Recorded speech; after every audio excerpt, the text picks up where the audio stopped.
ప్రవీణ్ పగడాల గారిని మీరు ఆయన మీద బురద చల్లాలనుకుంటే మీ పని అయిపోయింది. మీరు నిజంగా ఎవరు చల్లినా ప్రజల ముఖం మీద ఉమ్మి వేస్తారు. ప్రభుత్వం కూడా ముందుకు రాకపోవడం, ప్రవీణ్ పగడాల యొక్క మరణాన్ని ఇలా వాళ్ళు ముందుకొచ్చి ముఖ్యమంత్రి లాంటి వాళ్ళు, ఉప ముఖ్యమంత్రి అసలు దేకపోవడం, ఇలా ప్రజలు కూడా తన పిల్లలతో సమానంగా చూడాలి. తన పిల్లగాళ్ళకి తన చుట్టాలకు ఏమైనా అయితే ఉరుకుతారు. కానీ ఇక్కడ ఉన్నటువంటి వ్యక్తులు చచ్చిపోతే మీకు లెక్కల్లో కూడా రాదు. మళ్ళీ మిమ్మల్ని ఓటేసి గెలిపియాలి.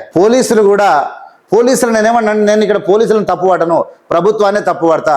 ప్రభుత్వం సుఖమైంది అయితే పోలీసులు సుఖంగానే పనిచేస్తారు. కాబట్టి ఏదేమైనా ప్రవీణ్ పగడాల గారి యొక్క మరణము హత్య అనేటువంటి అనుమానాలు పూర్తిగా ఉన్నాయి.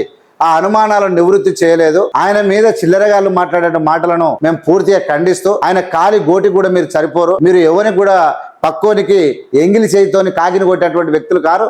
ఆయన క్యారెక్టరు, ఆయన మాటలు, ఆయన తెలివి, ఆయన జ్ఞానం, ఇప్పటికీ ఆయన మాట్లాడిన మాటలే సగం సమాజాన్ని మారుస్తాయని మాకు పూర్తి నమ్మకం ఉంది, ప్రగాఢమైనటువంటి విశ్వాసం ఉంది. ఇక్కడ మేము అనుకున్నటువంటి ఏవేవైతే అడిగినవో అవన్నీ కూడా పోలీసు వాళ్ళు నివృత్తి చేయకపోవడం అనేది విడ్డూరం.